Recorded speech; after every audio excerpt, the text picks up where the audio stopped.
Olá, boa noite a todas e todos, sejam muito bem-vindos. Agora são 7 horas e 7 minutos e estamos ao vivo para mais uma live organizada pela CONASPES, Comissão Nacional de Assistentes Sociais do INSS, vinculada à FENASPES. Sou Tatiana Cavati, assistente social, trabalhadora do INSS no estado do Espírito Santo. Agradeço aos colegas da comissão pelo convite e confiança para a mediação da live de hoje. Sou parda, tenho cabelos longos, olhos e cabelos castanhos, que neste momento estão soltos. Visto uma blusa de alça curta, cor azul, com estampas floridas. Tenho estatura mediana, encontro-me sentada diante de um notebook, faço uso de fones de ouvido com microfone acoplado. Ao fundo, uma parede branca e uma porta, sem imagens. Nesta live, contaremos com a presença das intérpretes em Libras Karen Desirê, formadas em Letras e Pedagogia e pós-graduada em Tradução e Interpretação em Libras.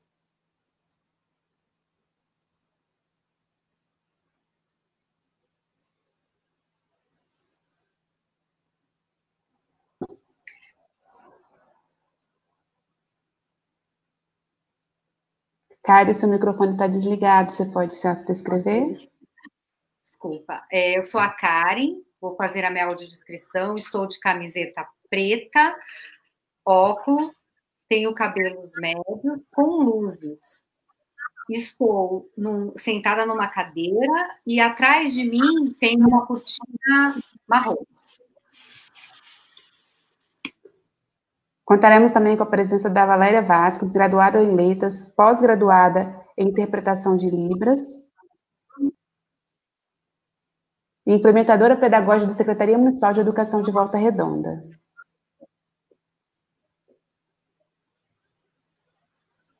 Valéria, seu microfone está desligado.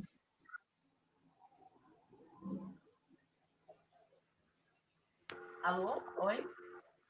Tá dando para ouvir? Sim. Boa noite, Valéria Vasques, como foi falado, né?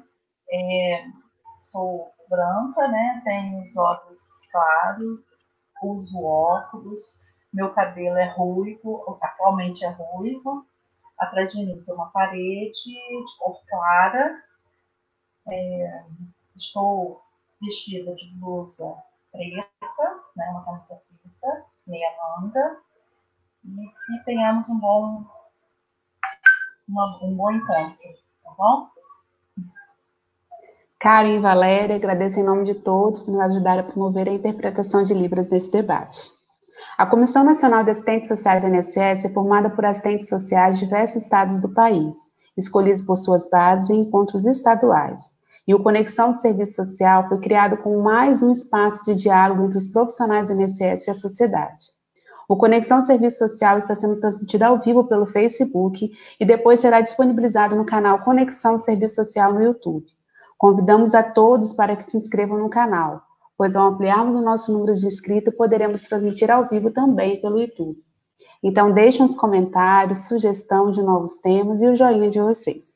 A informação é uma das armas mais poderosas que existe, e o nosso objetivo é, além de promover o bom debate, ampliar ao máximo o conhecimento de todos sobre diversas temáticas. E para a live de hoje, trazemos um tema oportuno e muito atual. Instrumento Único de Avaliação por meio do Índice de Funcionalidade Brasileiro Modificado, IFDRM, defesa de uma luta histórica das pessoas com deficiência no Brasil. Agradeço imensamente aos nossos convidados pela disponibilidade e prontidão para estar conosco nesse espaço. Essa é a nossa última live do ano, não poderia ter um conteúdo mais relevante e urgente, que clama para um chamamento social de envolvimento em uma demanda muito cara para o movimento das pessoas com deficiência no Brasil e para todos aqueles comprometidos com os direitos sociais. A Lei Brasileira de Inclusão, a LBI, passou mais de uma década tramitando no Congresso Nacional até que fosse sancionada em 2015. Estamos no final de 2020 e, até o momento, o modelo único de avaliação de deficiência não começou a ser aplicado. É importante a gente fazer esse destaque para lembrarmos o quanto tem sido desgastante esse processo para o movimento das pessoas com deficiência. E é isso que queremos conversar nessa noite. Os nossos convidados irão nos ajudar a compreender o que foi construído até aqui e o que está faltando para que o Instrumento Único de Avaliação, debatido e validado pela ONB e referendado pelo CONAD, entre em aplicação. Bem como porque nas últimas semanas emergiu a necessidade de aplicação de um teste do IFRN, num processo com pouca transparência de seus reais objetivos e motivações. Bom, então vamos explicar para as pessoas como é que vai ser um pouquinho a organização do debate. O debate será conduzido, né? Cada palestrante terá 20 minutos de fala. Ao final das apresentações, faremos 2 rodadas com 5 perguntas cada e 5 minutos de resposta para cada convidado. As perguntas devem ser feitas pelo chat e serão lidas por mim. E ao final será dado 3 minutos de considerações finais para cada palestrante. Então, ao longo das apresentações, vocês já podem ir promovendo as perguntas no chat. Então, vamos começar o debate, né? Com grande prazer que convido a nossa primeira palestrante dessa noite, a professora doutora Lívia Barbosa, assistente social, doutora em política social e professora da UNB. Ela foi vice-coordenadora de pesquisa da validação do IFBRM. Lívia, seja muito bem-vinda e mais uma vez obrigada por estar aqui conosco. Tatiana, obrigada pela apresentação. Eu queria começar agradecendo o convite das colegas de categoria, né, do INSS. Queria agradecer de antemão também as intérpretes, né, que fazem um trabalho fundamental para viabilizar a acessibilidade da discussão de hoje. Bem, eu sou uma mulher branca, de cabelos claros e lisos até pouco abaixo dos ombros. Eu uso um vestido estampado, verde, com algumas flores vermelhas, verde claro. Estou usando uma pedra de quartzo verde e óculos de aro preto. É um prazer também estar aqui, porque o INSS ele é parte estrutural de toda a história da avaliação da deficiência no Brasil, né? Inclusive a história do modelo da avaliação biopsicossocial. O modelo biopsicossocial ele não chega em si, né, com a família IFBR, né, a família dos índices de funcionalidade brasileiro. O BPC é o instrumento que primeiro, aliás, é a política, né, a forma de modelo de proteção que primeiro utiliza da avaliação biopsicossocial, inclusive com a avaliação multidisciplinar, né, com assistentes sociais e médicos, né, a partir do decreto 6214, né, de 2007, salvo engano. O tempo vai passando, a gente vai perdendo um pouco a especificidade, a precisão, né, com a legislação. Mas, sem dúvida nenhuma, foi um processo muito rico, um processo que está registrado, tem publicação do INSS sobre isso, né, e é um instrumento muito, muito bacana, o instrumento do BPC. Né? Eu queria agora, nesses meus 20 minutos de fala, conversar um pouco com vocês da história do IFBRM, né? A Helena e eu recebemos o convite das colegas assistentes sociais para estar aqui para a gente falar um pouco do nosso processo de pesquisa, do nosso processo de envolvimento, né? E de detalhes da pesquisa em si, da metodologia, dentre outras coisas. Eu vou falar um pouco do histórico, imagino que a Helena fale um pouco da metodologia da validação, né? E brevemente dos resultados, porque em 20 minutos realmente é muito pouco, mas vamos ver o que a gente consegue trabalhar nesse período. Né? Bom, o IFBRM, ele nasce, na verdade, com a própria implementação, né? Necessidade de implementação do IFBRA junto a vocês. Eu estava naquele processo junto com vocês. A presidenta Dilma assina a Lei Complementar 142 em abril, salvo engano, de 2013, com a demanda de implementação em 6 meses, o INSS tinha que implementar. Existia esse instrumento que tinha sido fruto de um edital ou cooperação, eu não vou saber exatamente, entre o IETS, o Instituto de Estudos Sociais e Trabalho, né, Trabalho e Sociedade, vinculado ao UFRJ, né, e esse grupo criou um instrumento, produziu o famoso IFBR, Índice de Funcionalidade Brasileiro, o original.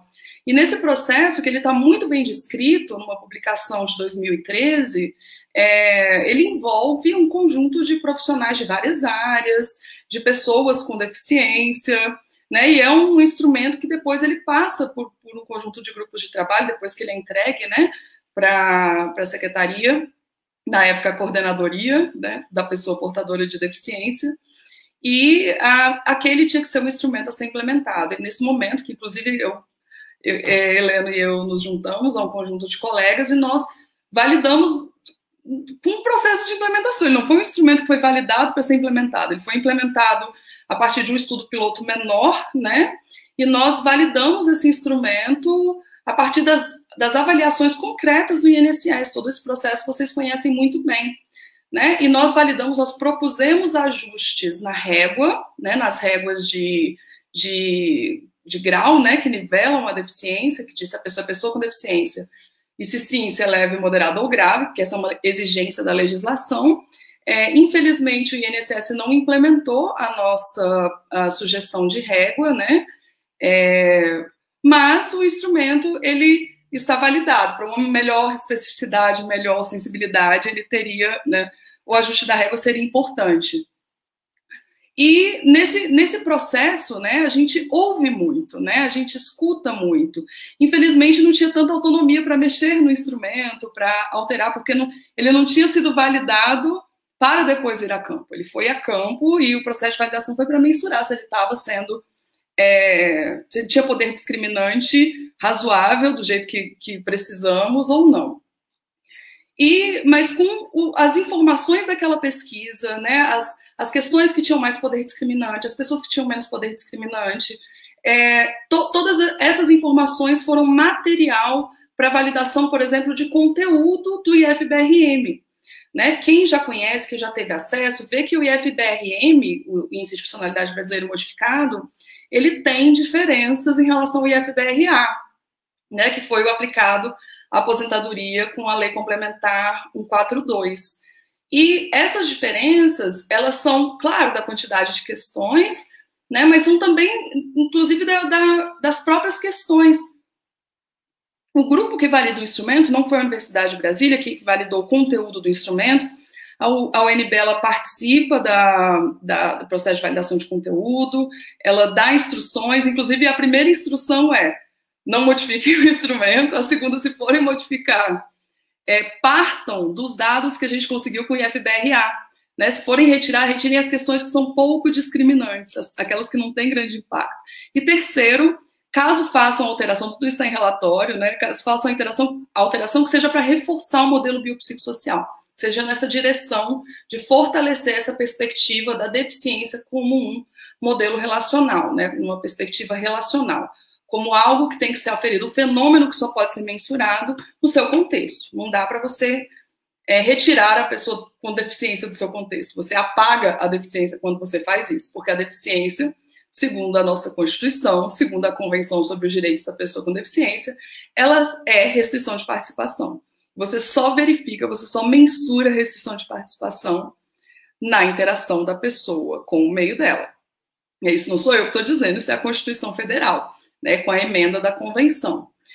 Então, é possível dizer que o IFBRM, né, ele nasce, inclusive, dos dados a partir dos estudos feitos junto ao INSS para a validação do IFBRA.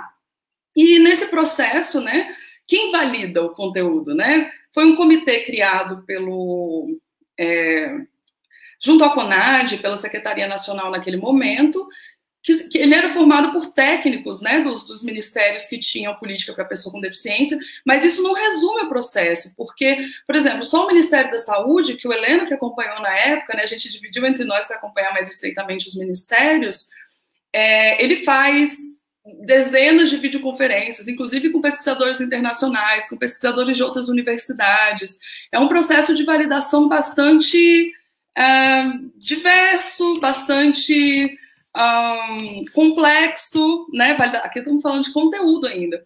E foi necessária a inclusão, alguns setores tinham um bom argumento de que aquele instrumento, da forma como estava, ele não continha muitas informações que eram relevantes para avaliar a saúde mental, por exemplo, que é uma das dimensões que o conceito da convenção permite proteção social, inclui como grupo a ser protegido pelas políticas brasileiras para pessoas com deficiência.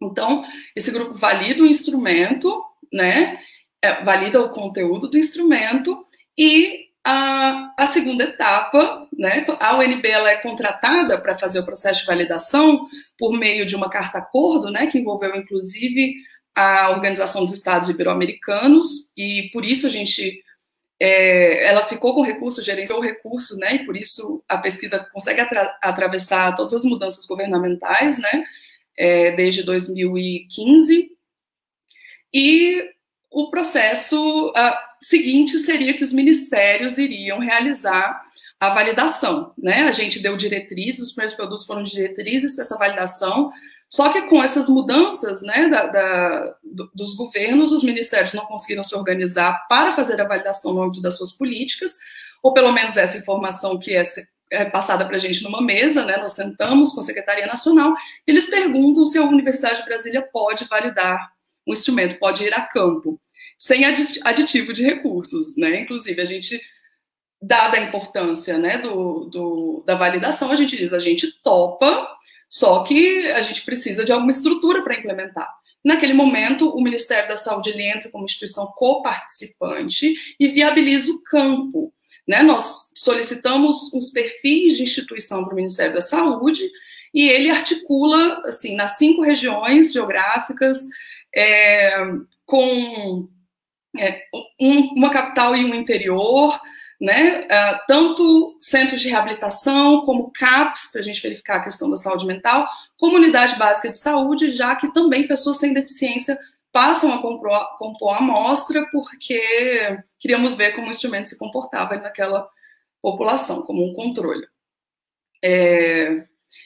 Enfim, fomos para o campo, nós capacitamos 1.300 profissionais no Brasil inteiro. Quais as formações? As formações...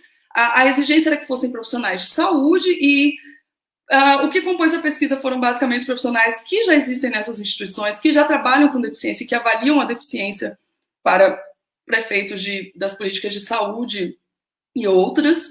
E assistentes sociais participaram com bastante frequência, como vocês sabem, nós compomos, né, essas equipes.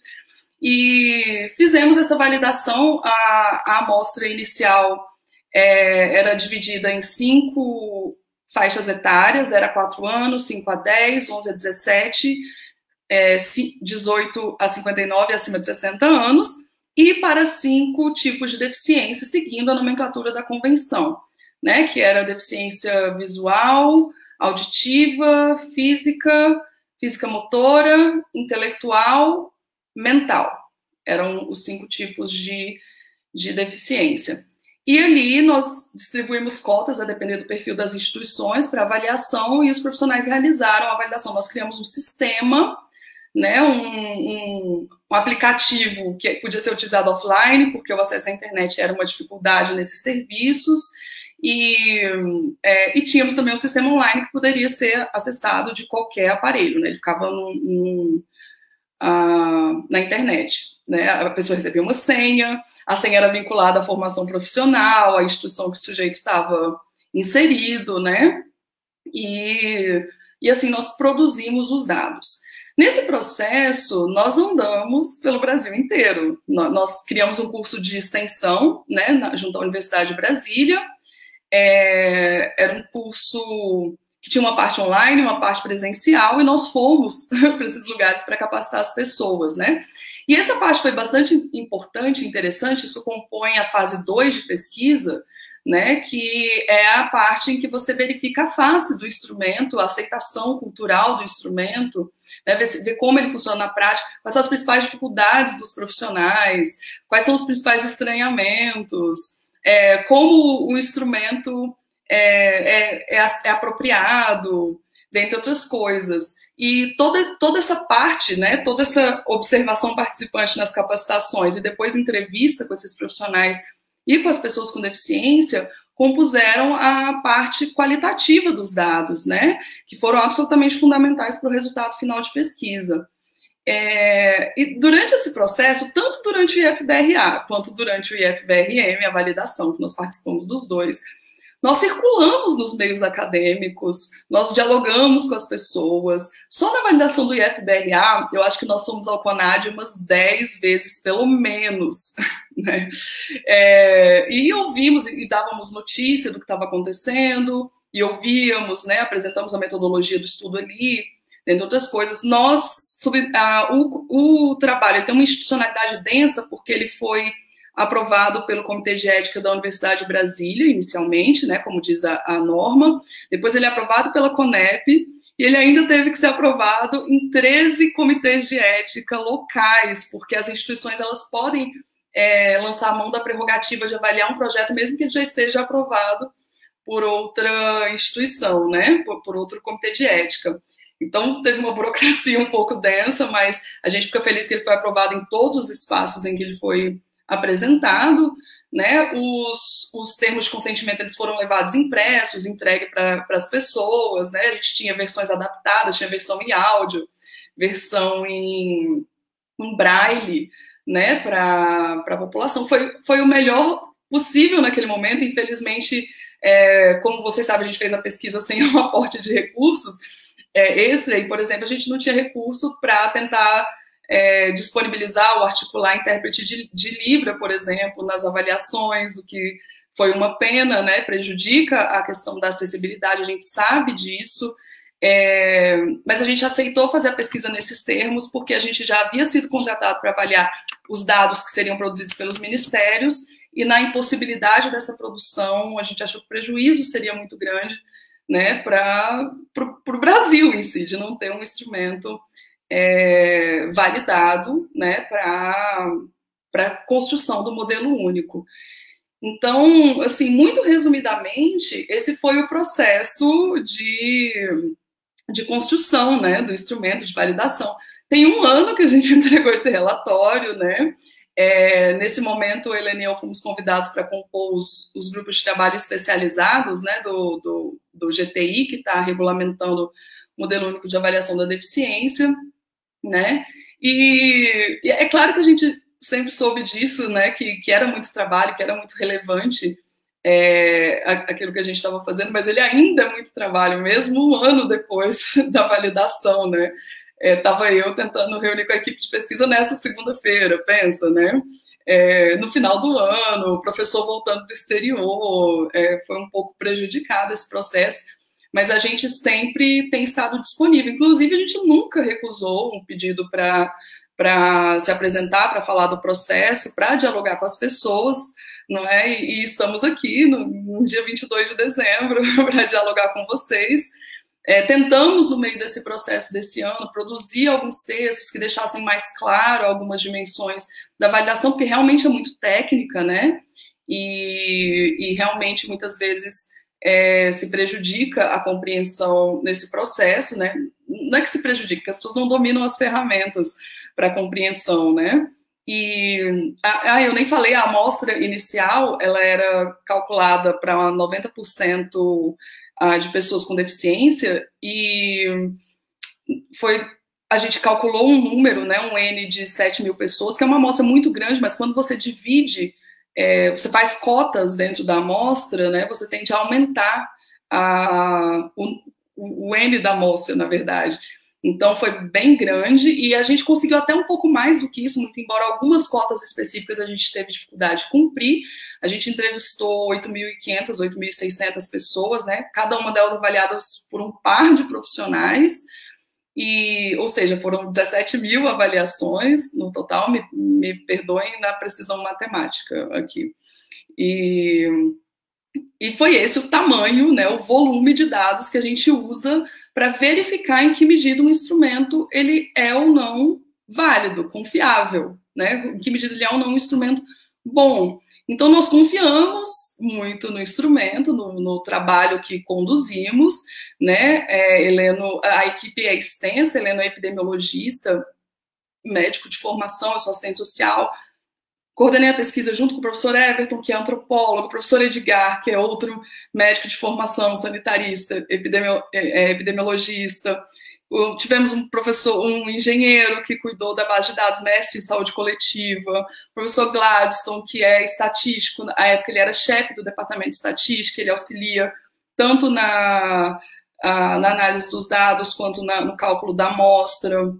Nós tivemos inúmeros estudos de doutorado e mestrado, inclusive 2 3 em processo agora, né, de colegas que participaram da pesquisa ou também orientandos, dissertações de mestrado, trabalho de conclusão de curso.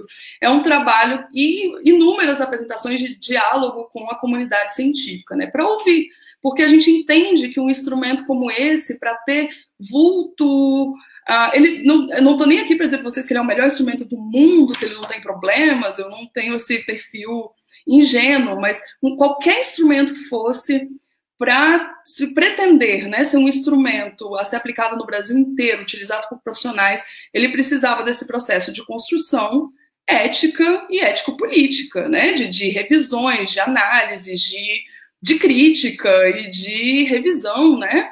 Então, ele é um instrumento que ele passa por todo esse processo e ele subsiste, né? Subsiste, por hora ele está aqui, ainda está na mesa, né? E a gente sabe que o modelo biopsicossocial, ele não é um modelo tradicional, ele é um modelo de ruptura, né? Vocês sabem disso mais do que ninguém, são assistentes sociais que entram numa esfera de correlação de forças, né? Em que o saber produzido por esse campo, ele historicamente não foi valorizado para esse tipo de serviço, né, de trabalho profissional, né, mas que vem agregar e vai de encontro às mobilizações dos movimentos sociais das pessoas com deficiência do Brasil e que responde a esse diálogo do Brasil com o mundo inteiro, esse diálogo que chega na convenção.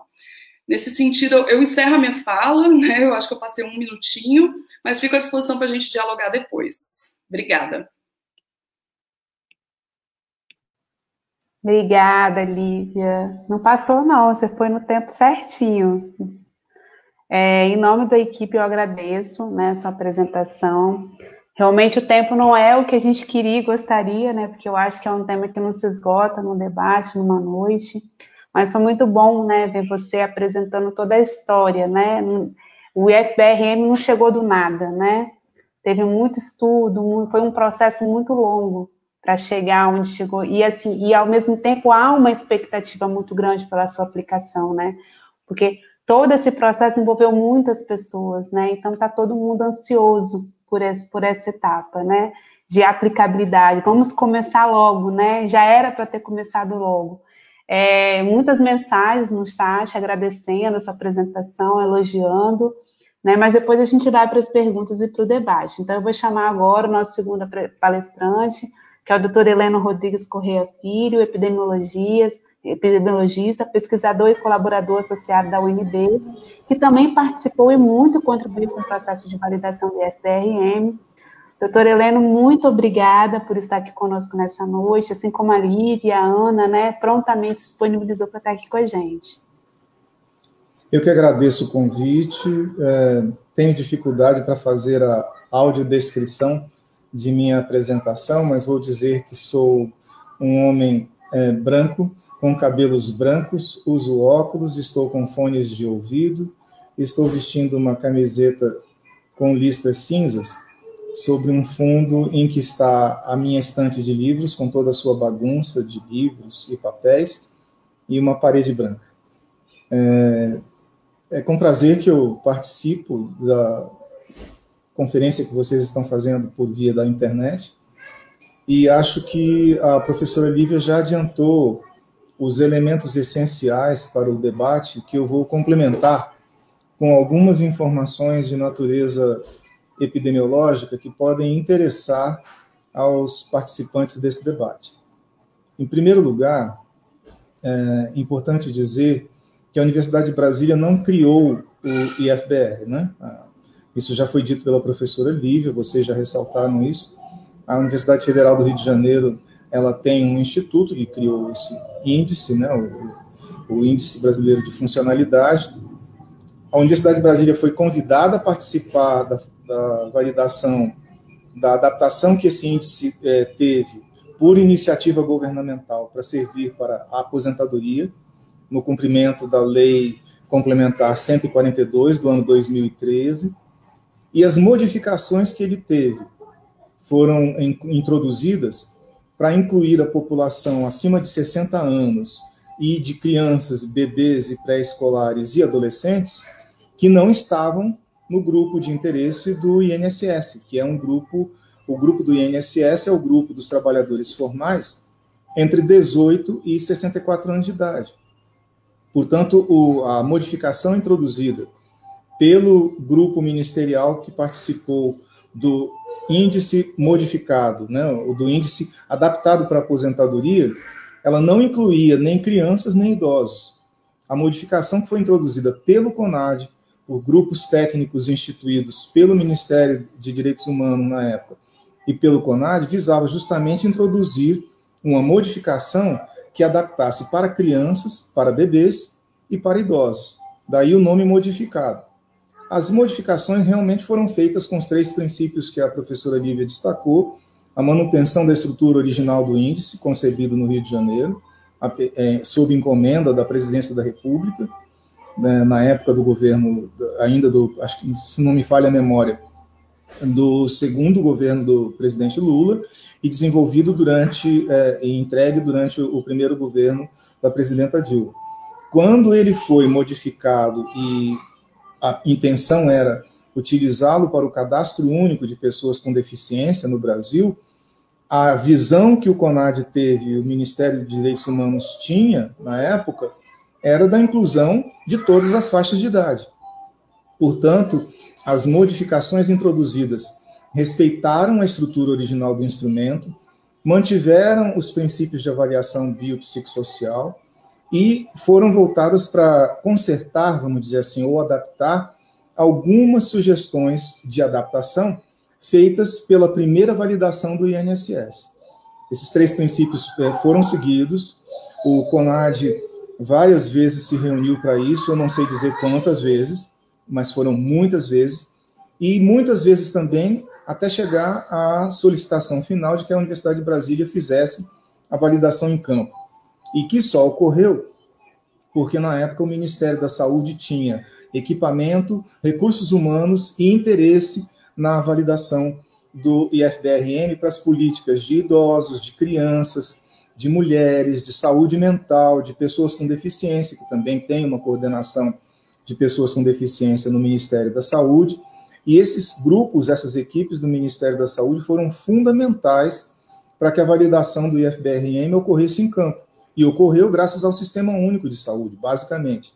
A incorporação, depois dos institutos, das organizações não governamentais, das APAES, ela só aconteceu porque o Ministério da Saúde tinha oferecido a estrutura básica para validar o IFBRM. Passou a ser chamado assim por causa das modificações introduzidas para incluir as faixas etárias mais jovens e de idosos, né?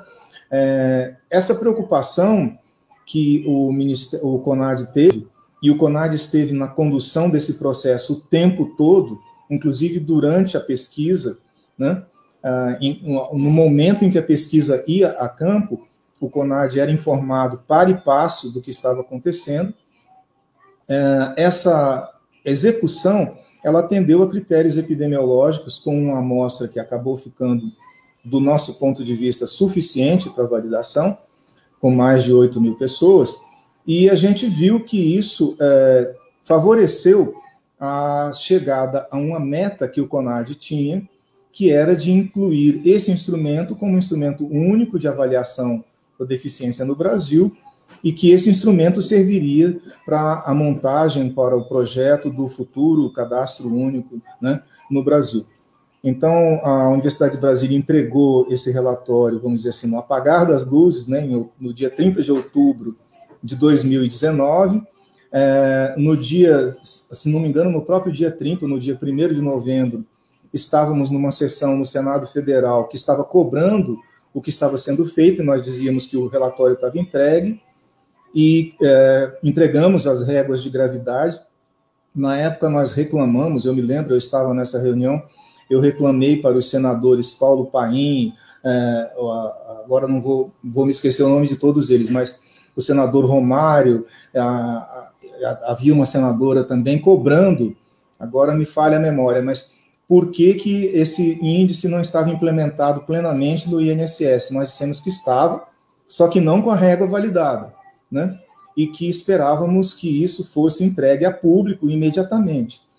E descobrimos logo em seguida que havia restrições para liberar o relatório em forma pública, porque o contrato entre a Universidade de Brasília e a Organização dos Estados Ibero-Americanos, OEI, impedia que essa divulgação fosse feita, a não ser por iniciativa do Ministério de Direitos Humanos e evidentemente, com o aval do CONAD.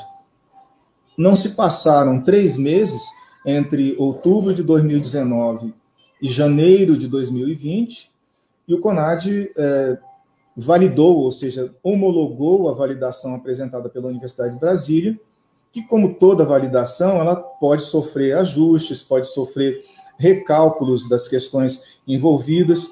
Nós pretendíamos que esse trabalho de refinamento do índice fosse tranquilamente executado pelos estudantes de pós-graduação, basicamente os estudantes de pós-graduação da professora Lívia, do professor Everton, do professor Edgar, e até esse momento, que já decorreu mais de um ano e um mês, né, nesse momento, em 2020, em dezembro de 2020 já temos mais de um ano e um mês, nós continuamos ainda com debates internos visando a retoques epidemiológicos e questionamentos do que é a capacidade do índice de identificar pessoas com deficiência e dizer se elas são graves, leves ou moderadas ou sem deficiência. Esse processo está em andamento e agora nós temos um índice que percorreu, vamos dizer assim, todas as etapas que a epidemiologia exige, porque a validação de construto foi feita no âmbito dos comitês criados pelo CONAD, com a participação dos técnicos da saúde, do Ministério da Educação, Turismo, Cultura na época, vários ministérios, desenvolvimento social, planejamento, que inclusive hoje está tudo dentro do Ministério da Economia, Ministério do Trabalho, que foi extinto, também tinha técnicos nos comitês de validação da primeira etapa, que foi conduzida dentro do CONAD, e com a participação da Universidade de Brasília. A validação qualitativa da fase 2, que é a face e o rosto do instrumento, foi procedida por inúmeras entrevistas realizadas pela equipe coordenada pela professora Lívia e pelo professor Everton, em todo o país. Temos inúmeras entrevistas de longa duração aguardando análise e que poderão contribuir para montar um conhecimento científico melhor ainda da face e da capacidade desse instrumento do ponto de vista de qualidade. E que pode servir o instrumento também, não só para classificar gravidade, mas para ser utilizado em serviços, sejam eles de saúde, de educação, de natureza de outras políticas sociais, para acompanhar as pessoas atendidas do ponto de vista se elas estão usufruindo das políticas e sendo, vamos dizer assim, evoluindo nas suas relações com o mundo do ponto de vista biopsicossocial e, portanto, reduzindo suas deficiências, né? As barreiras que compõem as suas deficiências. E, do ponto de vista qualitativo final, que é a fase 3, isso está muito em conhecimento agora pela população brasileira, porque todo mundo fala em fase 3, que é o que está se fazendo agora com as vacinas, né? As inúmeras vacinas em teste para a Covid-19, a nossa fase 3 também foi executada, com amostra suficiente para saber se nós tínhamos capacidade de incluir pessoas com deficiência e capacidade também de dizer quando elas não tinham deficiência. É um balanço entre as duas coisas. Ultimamente, nós temos sido bombardeados com o interesse político e econômico de olhar só para o lado que exclui. E aí surge o uso da palavra especificidade, né? Especificidade é excluir pessoas sem deficiência das políticas públicas, sem nenhum destaque ou sem nem muito interesse na capacidade que o instrumento tem de incluir as pessoas, que se chama sensibilidade. Então, o balanço entre uma coisa e outra resultou, mais recentemente, num debate unilateral, que só se interessa pela exclusão. E o desejo aparente é que se chegue a um instrumento que exclua todo mundo, né? Ou seja, que acabe com todas as políticas sociais. Isso aqui eu estou fazendo blog, é evidente. Mas a exclusão perfeita é incompatível com uma inclusão perfeita. Tem que haver um balanço entre as duas coisas. Como existe um interesse, eu diria, doentio, atávico ou quase sociopático pela exclusão, né, aliado a políticas econômicas de natureza excludente, esse último debate ele tende a prevalecer e nos causou muita contrariedade, mas eu não vou me deter aqui sobre isso, porque esse é um aspecto que acho que as pessoas que participam dessa live entendem mais do que eu. né? Principalmente porque são assistentes sociais e sabem da natureza inclusiva do seu trabalho profissional, que o assistente social trabalha na inclusão, né? Então, a possibilidade que nós temos hoje de fazer uma segunda etapa, vamos dizer assim, de validação, que seria aplicar o IFBRN em campo, com 20, com 30, com 40 mil pessoas, e chegarmos a ajustes finos, ela não aconteceu, porque o instrumento não foi levado a campo, não foi levado a público, teve censurada a divulgação do seu relatório e fica debatendo filigranas, o que a gente chama de procurar pelo em ovo, pergunta por pergunta, se ela vai ou não vai conduzir a uma aprovação de uma determinada faixa de idade, quantas crianças vão responder, o que vai acontecer com uma criança que responde mal a uma pergunta, que são coisas que a gente até pode estabelecer interesse científico nessas questões, mas não deveriam servir de pretexto para obstaculizar a implementação de políticas públicas com a aplicação de um instrumento único de avaliação da deficiência, que é o IFBRN. Do ponto de vista epidemiológico, portanto, e para a equipe da Universidade de Brasília, que eu fui acolhido também pela equipe quando fui participar desse projeto, porque eu não sou professor da universidade, eu sou um professor aposentado da Universidade Estadual de Campinas e convidado para trabalhar na equipe da UNB, né, como aposentado e como um participante da equipe, o que muito me honra e o que muito me engrandece. Mas eu queria destacar que, do ponto de vista dos meus colegas da UNB, a validação foi feita nas 3 etapas necessárias, incluindo a fase 3. E qualquer coisa que se venha a fazer depois disso, no mundo mercadológico é chamado de pós-marketing, né? Ou pós-mercado. Ou pós-comercialização, vamos dizer assim, quando o instrumento vai a campo e é aplicado numa multidão de pessoas, a gente pode fazer o chamado ajuste fino. Esse último desejo epidemiológico de comparar abacaxi com laranja, ou seja, ver se o BPC exclui mais gente do que o IFBRN, e eu cá na minha maldade digo, é para excluir mais gente do BPC, não é para melhorar o IFBRN, né? Então, esse último desejo que tem sido manifestado, além de pertinente do ponto de vista científico, me parece muito revelador do ponto de vista político e econômico, porque comparar com a finalidade de excluir, né, me parece um viés muito sério.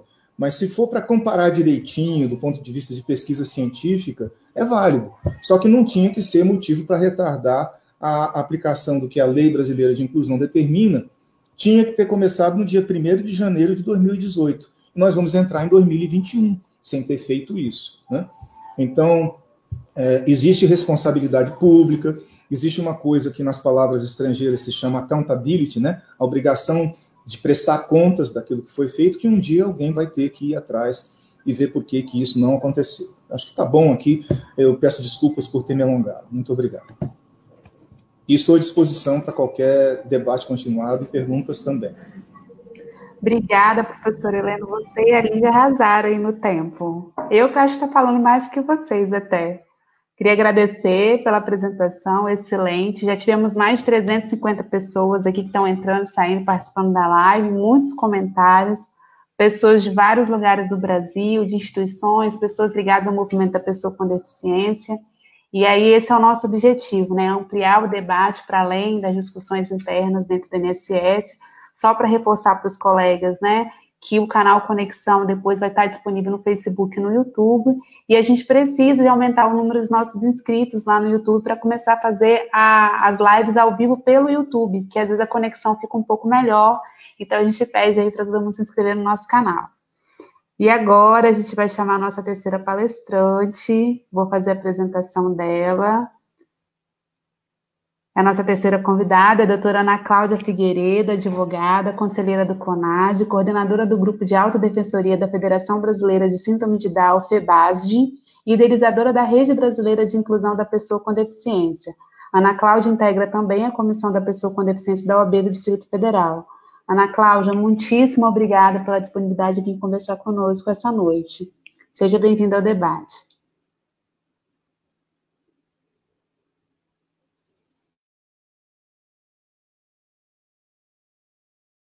Tenho cabelos na altura dos ombros, castanhos, levemente ondulados.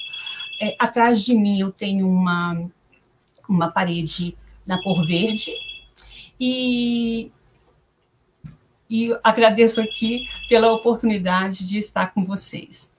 Quero, além de advogada e mãe e conselheira no CONAD, eu sou mãe da Jéssica Mendes de Figueiredo, e faço questão de sempre falar sobre isso, porque é a pessoa que impulsiona e me incentiva a seguir lutando.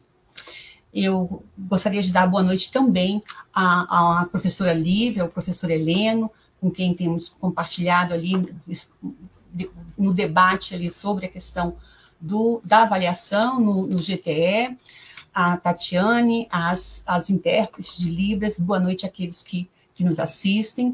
Agradeço pelo convite para participar deste momento, na pessoa da assistente social Maria Reis, parabenizando a conexão do serviço social pela organização desse evento, né, sobre um tema tão relevante, tão caro para as pessoas com deficiência.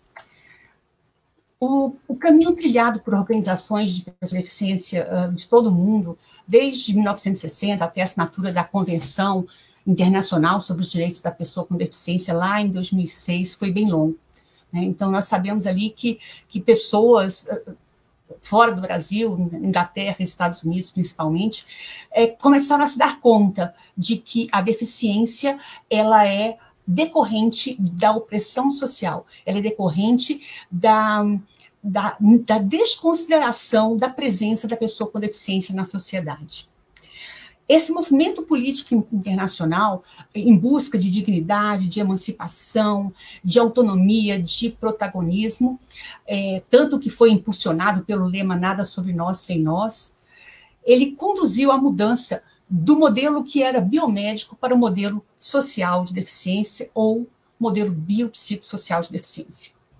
É importante lembrarmos que, embora esse modelo social de deficiência tenha surgido, né, bem antes da convenção, que data de 2006, né, sua assinatura, foram a CIF e esse tratado internacional que fizeram repercutir a ideia da deficiência como um conceito em evolução construído socialmente. E esse conceito em evolução está referido lá já no preâmbulo da convenção, em que se aborda esse conceito em evolução. Então, a convenção ela não define pessoa com deficiência, mas ela diz e estabelece que a deficiência é a decorrência dos impedimentos com as barreiras que impedem a participação plena e efetiva das pessoas em sociedade. Entre 2002 e 2006, a Convenção sobre os Direitos da Pessoa com Deficiência e o seu protocolo facultativo foram inseridos num processo de construção dos tratados internacionais das Nações Unidas, com vistas justamente a garantir segurança jurídica de proteção aos direitos humanos. A partir da Convenção, nós começamos a perceber a deficiência como uma questão de direitos humanos, e isso é importante que nós ressaltemos. Esses documentos internacionais foram assinados em Nova York em 2007 e passaram a vigorar internamente em 2009, quando foi promulgada pelo Decreto 6.949 de 2009. Então, a partir desse momento, ela passa a ter exigibilidade no plano interno. Essa convenção, por ter sido aprovada pelo Congresso Nacional nos termos do artigo 5º, parágrafo 3º, ela tornou-se a primeira convenção internacional sobre direitos humanos com valor de emenda constitucional. Então, esse artigo 5º, parágrafo 3º, é o que trata da forma ali de aprovação das emendas, em 2 turnos, por 3/5 dos respectivos membros em cada casa do Congresso Nacional. Em razão desse status, né, desse valor de emenda constitucional, ela deve ser observada por todas as outras normas, por políticas, por programas, por projetos. E é nessa qualidade de norma constitucional que a Convenção consagra um modelo social de deficiência e de direitos humanos que concretiza os princípios que orientam esse documento, especialmente os princípios do respeito pela dignidade, a autonomia individual, a independência, a igualdade de oportunidades, a plena e efetiva participação e inclusão das pessoas na sociedade, a acessibilidade, né, que é a forma de se garantir que as pessoas possam viver de forma independente na sociedade, o respeito pela diferença e pela aceitação das pessoas com deficiência como parte da diversidade humana e da humanidade. É isso que diz o artigo 3 da nossa Convenção Internacional. O modelo social de deficiência no campo teórico, né, é um ideal que temos buscado. No campo teórico, ele suplantou o modelo médico, que é um modelo que é pautado basicamente na CID, e que compreende a deficiência como o conjunto de atributos exclusivamente biológicos, ou então como tragédia pessoal. Então, para esse modelo, a deficiência ela é individual. E ela categoriza as pessoas com base nos seus impedimentos. Então, ela é baseada na Classificação Internacional da Deficiência. Nesse sentido, a responsabilidade por sua inclusão e participação é pessoal. Um exemplo típico desse modelo está lá no decreto 3.298. O modelo social de deficiência, por sua vez, é um modelo biopsicossocial, porque ele não desconsidera os impedimentos, apenas ele agrega a esse atributo, ele agrega outros tantos, ele agrega os fatores socioambientais.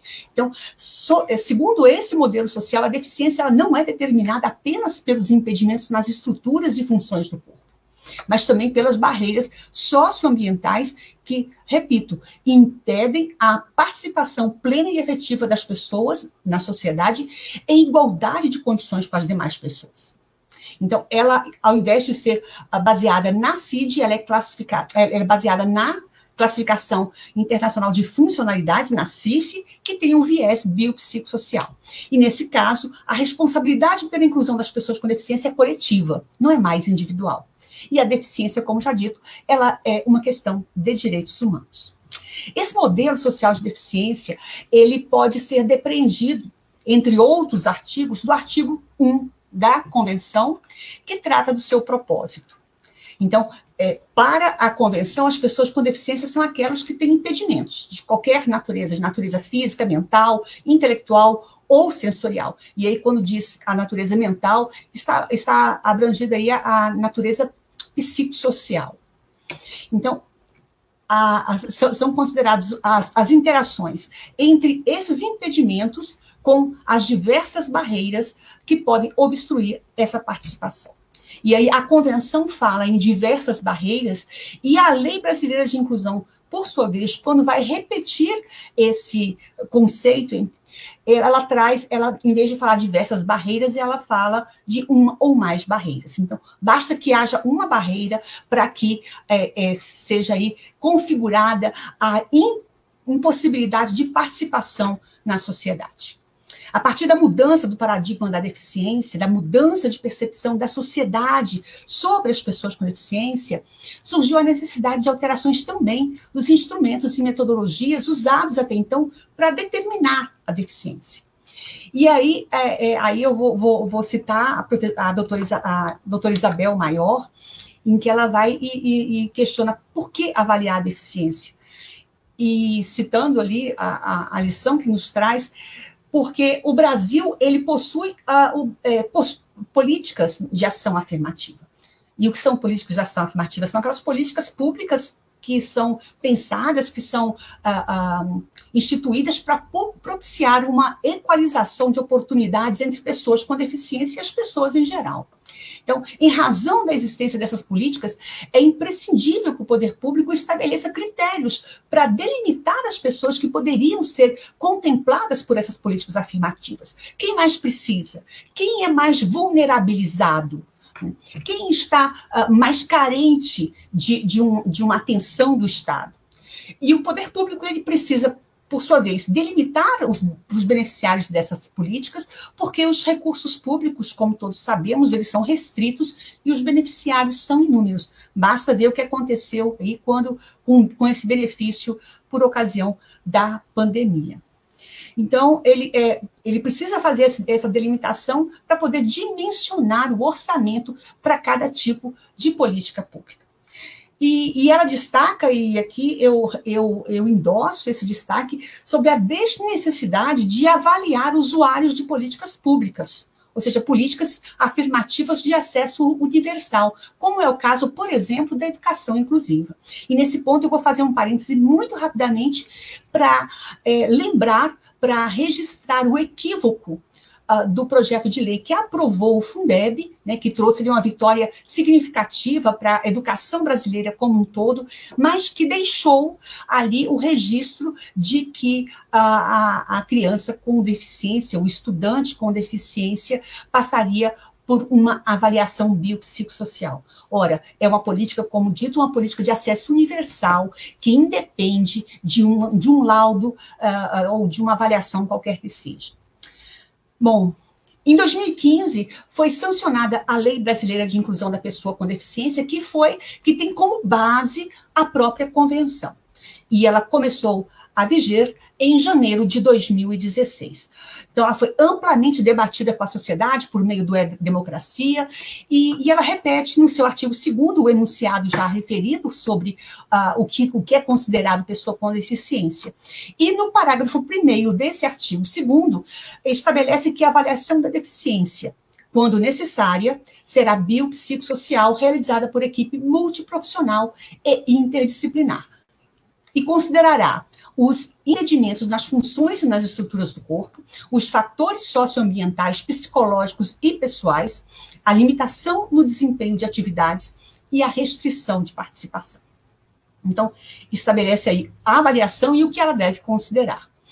E diz também no parágrafo seguinte, o parágrafo 2º, que o Poder Executivo criará instrumentos para avaliação da deficiência. Estabelece lá no final, que o parágrafo 1º do artigo 2º, né, que o prazo para essa avaliação, para a criação desse instrumento, deverá ser de 2 anos contados da entrada em vigor da lei. Tendo a lei passada a vigorar em janeiro de 2016, esse prazo já expirou, como dito anteriormente, em janeiro de 2018. Então, é um atraso injustificável. Para a implementação desses parágrafos, o governo tem instituído aí, desde 2007, grupos de trabalho para avaliar os instrumentos de classificação e valoração da deficiência, para criar instrumentos. Então, os objetivos aí têm variado. Para criar instrumentos, para formular proposta para a regulamentação do artigo 2º. Então, em 2007, a gente tem lá, eu não vou me detalhar nesse ponto, porque já foi referido pela professora Lívia, e aí fala ali as tratativas, né, que ensejaram ali a contratação do IETS. Em 2010, a Secretaria encomenda a elaboração de um modelo único de avaliação. Nós temos, em 2016, mais um decreto sem número, que cria o Comitê de Cadastro Nacional de Inclusão da Pessoa com Deficiência e Avaliação Unificada da Deficiência. E, nesse caso, no âmbito das mulheres, da igualdade racial, da juventude e dos direitos humanos. Em 2017, é criado o decreto 8954, e como resultado parcial do trabalho do Comitê do Cadastro Nacional de Inclusão da Pessoa com Deficiência e da Avaliação, né, que ocorreu ali durante os anos de 2016 e 2018, foi proposta uma nova versão para o instrumento para avaliação biopsicossocial da deficiência, que foi o IFBRM, do qual, é importante dizer, participaram, além do CONAD, representantes dos vários ministérios, das áreas do trabalho, da previdência, da saúde, da assistência social, da educação, entre outros. Todos esses com poder decisório. Ou seja, participaram, né, de todo esse processo, naquele momento, para a proposição dessa nova versão. Em 2019, há uma nova portaria número 15, que criou um outro grupo de trabalho com o objetivo de elaborar propostas de regulamentação. Ela acabou recebendo severas críticas por não ter envolvido o CONAD, por não ter envolvido a sociedade civil, e também foi objeto de preocupação. Por fim, foi criado o decreto número 10.415, agora em 2020, em julho de 2020, e ao grupo compete um ato formular propostas sobre um ato normativo para regulamentar o artigo 2º da LBI, que conterá os instrumentos e o modelo único de avaliação, e também a criação e alteração de atos normativos necessários à implementação unificada da avaliação. E estabelece que esse grupo de trabalho interinstitucional utilizará o Índice de Funcionalidade Brasileiro modificado como instrumento base para a elaboração do modelo único de avaliação biopsicossocial da deficiência. Bom, o CONAD, agora, ainda em 2020, se eu não me engano, março de 2020, ele aprovou, por meio da sua resolução número 1, após debater o tema por pelo menos 4 anos, o Índice de Funcionalidade Brasileiro modificado como instrumento adequado de avaliação da deficiência a ser utilizado pelo governo brasileiro. E é importante dizer que, nesses 4 anos, como já foi dito também, a professora Heleno, a Liliane Bernardes, eu poderia citar aqui outros tantos nomes, mas foram muitos especialistas que compareceram ao CONAD para explicitar todos os detalhes que estavam ali envolvidos na construção desse instrumento. Bom, o CONAD tem 2 representantes no GTI da avaliação e tem os representantes de outros ministérios também, além da AGU. Por que a sua construção, por que nós temos defendido que o IFBR é um instrumento adequado, é um instrumento legítimo para fazer essa avaliação? Primeiro, porque entendemos que a sua construção atendeu critérios de inequívoca cientificidade em todo o processo. Primeiro, porque a pesquisa foi realizada no âmbito da UNB, que foi reconhecida agora, em 2019, em ranking de organização prestigiada que avalia a qualidade da educação superior como a 9ª melhor do país. Aliás, isso aqui foi 2020 já. E também por ter sido o IFBRM objeto de pesquisa, que foi coordenado por pesquisadores dessa Universidade Federal, reconhecida por sua qualidade, e contou com pesquisadores de outras universidades. Aí, nesse ponto aqui, importa citar uma reportagem que foi noticiada agora em novembro, no Correio Brasiliense, de que a UNB tem 25 professores incluídos em listas que reúnem os pesquisadores mais influentes do mundo, o que confirma a excelência a que me referi.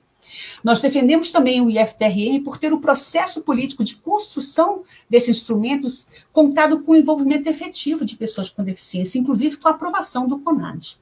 Ele foi elaborado ali em constante diálogo com o movimento, em vários momentos, atendendo à obrigação constitucional que está ali na convenção, que está encartada na Constituição, que é Constituição, que está prevista ali no artigo 4, item 3 dessa convenção, de consultar as pessoas com deficiência na elaboração e implementação de legislação e de políticas públicas.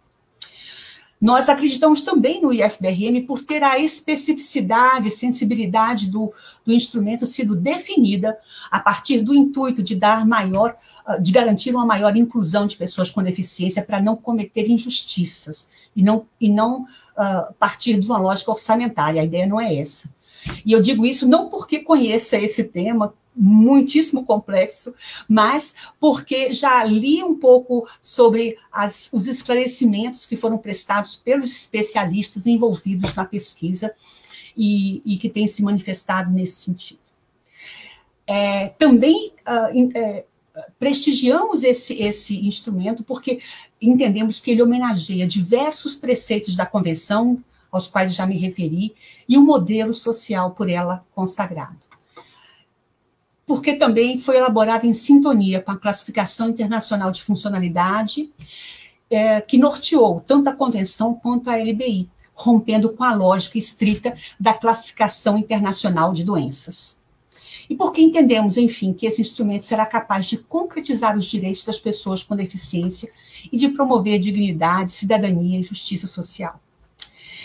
É relevante dizer nesse momento que entendemos que está resguardada a possibilidade presente em todo modelo de ciência de realização, a partir da implementação do instrumento, de todos os ajustes que se fizerem necessários ao aperfeiçoamento do instrumento, os quais, a propósito, sabemos que já estão previstos no calendário do projeto, bem como os ajustes necessários à garantia de que esse instrumento será efetivamente justo e eficaz para a avaliação da deficiência. Então, por essas razões, né, nós entendemos que precisamos seguir defendendo esse instrumento, que tem ali a chancela de inúmeros profissionais que têm se dedicado há anos para a construção, para a validação desse instrumento. Então, nós entendemos que é esse o instrumento que fará jus a essa luta histórica das pessoas com deficiência por maior dignidade, por maior justiça social, por maior cidadania. Muito obrigada.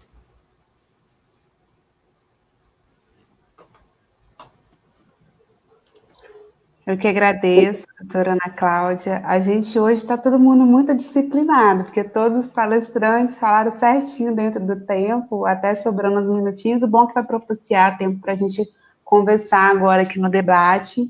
Temos muitas perguntas, algumas próximas, então eu tentei juntar para ficar mais fácil para vocês responderem. Dizer que a live, né, já tem um alcance de mais de 400 pessoas, com várias publicações. Lembrando que ela vai ficar salva, né, no Conexão de Serviço Social e também no canal do YouTube. Então, eu vou tentar, como a gente combinou, né, vamos ser 2 blocos de perguntas, com 5 perguntas, e a gente vai dar 5 minutos para cada palestrante responder, depois a gente vem para as considerações finais. Eu vou ler aqui as primeiras perguntas, as primeiras 5 perguntas. Na visão da primeira pergunta, né, eu fui tentando juntar, tá, gente? Então, pode ser que alguns mudem um pouquinho a ordem. A primeira pergunta eu não vou falar o nome das pessoas, porque teve perguntas que foram parecidas, então, para mim não esquecer do nome de alguém. Primeira pergunta, na visão dos palestrantes, qual o motivo de tanta demora em efetivar a implantação, né, do IFPRM? Outra pergunta, por que o INSS não participou do processo de validação, já que a avaliação biopsicossocial da deficiência, os profissionais já eram protagonistas, né?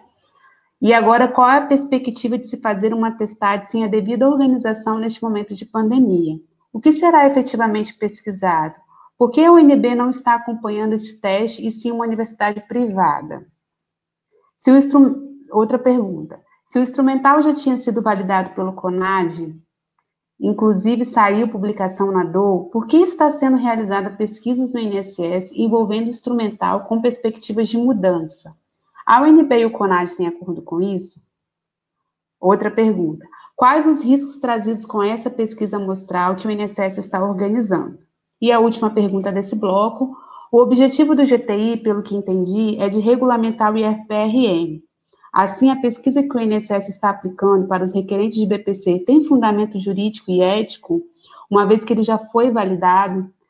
Muitas perguntas que estão perpassando o teste, o tal teste que está sendo aplicado, né, está sendo aplicado não, que vai começar a ser aplicado nos próximos dias dentro do INSS.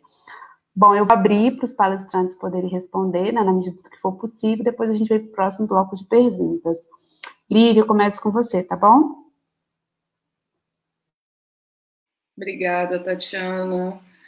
Eu agradeço as perguntas, mas eu acho que eu vou deixar os colegas que nos assistem um pouco frustrados, porque eu não tenho conhecimento do conteúdo do estudo, da metodologia. Assim, nós não fomos convidados a participar, nem a ler o possível projeto.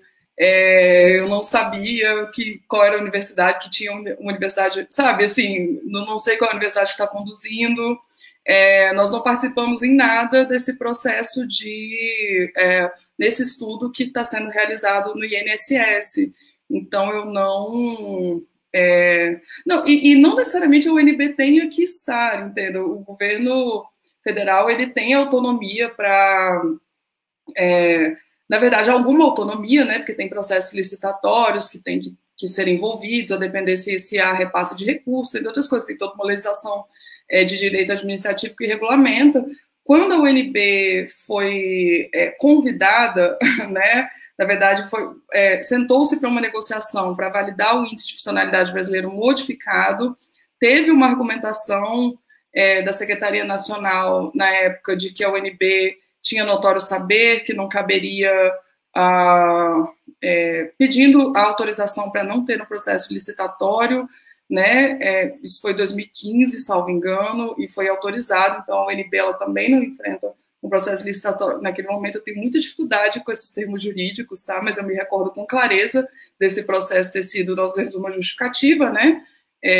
Assim, pelo menos com a expertise da UNB, e a secretaria tocou com isso. E agora, qual o motivo da demora na implementação, né? Bom, a gente tem um instrumento pronto, a gente tem um instrumento validado, a gente tem, inclusive, um sistema, um aplicativo que pode ser adequado, adaptado, com uma consultoria que os nossos pesquisadores orçaram em algo como 30 mil, muito pequeno. Esse instrumento poderia ser distribuído para o Brasil inteiro, né, por meio de aplicativo, dentre outras coisas, né?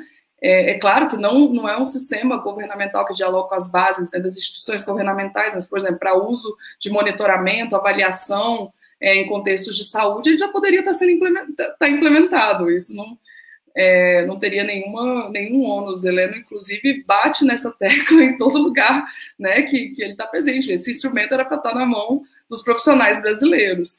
E para mim, assim, eu não sei quais são as questões jurídico-políticas específicas, mas do ponto de vista técnico, o instrumento ele tem total condição de ser implementado imediatamente, e é claro que careceria de uma capacitação, né, dos profissionais para a aplicação desse instrumento, porque, como vocês bem sabem, o modelo biopsicossocial ele não é uma chave automática que você vira. Você não sai de uma perspectiva biomédica da deficiência que localiza no corpo a deficiência automaticamente por causa de um instrumento. O instrumento não é uma luz divina que cai na cabeça do profissional para ele poder implementar o instrumento, né? Ele poder aplicar o instrumento.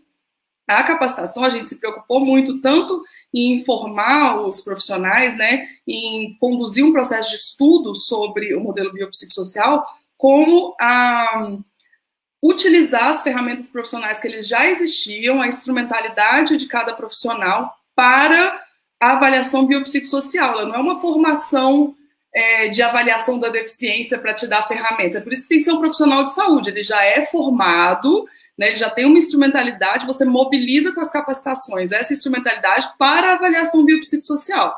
Essa é a especificidade, né, o foco, o objetivo da capacitação. Claro, para além do uso do sistema, das coisas mais técnicas do instrumento, mas nada disso é relevante se você não tem não consegue mobilizar o olhar do entrevistador, a instrumentalidade que ele tem para essa perspectiva que é de ruptura com o modelo tradicional de deficiência, que é a perspectiva biopsicossocial, né? Então, assim, o maior entrave, Lívia, você consegue implementar o instrumento amanhã? Bom, do ponto de vista técnico, né? Tem condições para isso, mas essa capacitação ela teria que ser realizada, né? E do ponto de vista técnico também ela é possível de ser realizada. A gente já fez existem vários modelos, né, de capacitação de profissionais para aplicação de instrumento. A gente testou no Brasil inteiro um modelo, inclusive, e tem condições, né, de implementação. Eu acredito que a questão é entrave político, falta de vontade política ou de condições políticas para a implementação.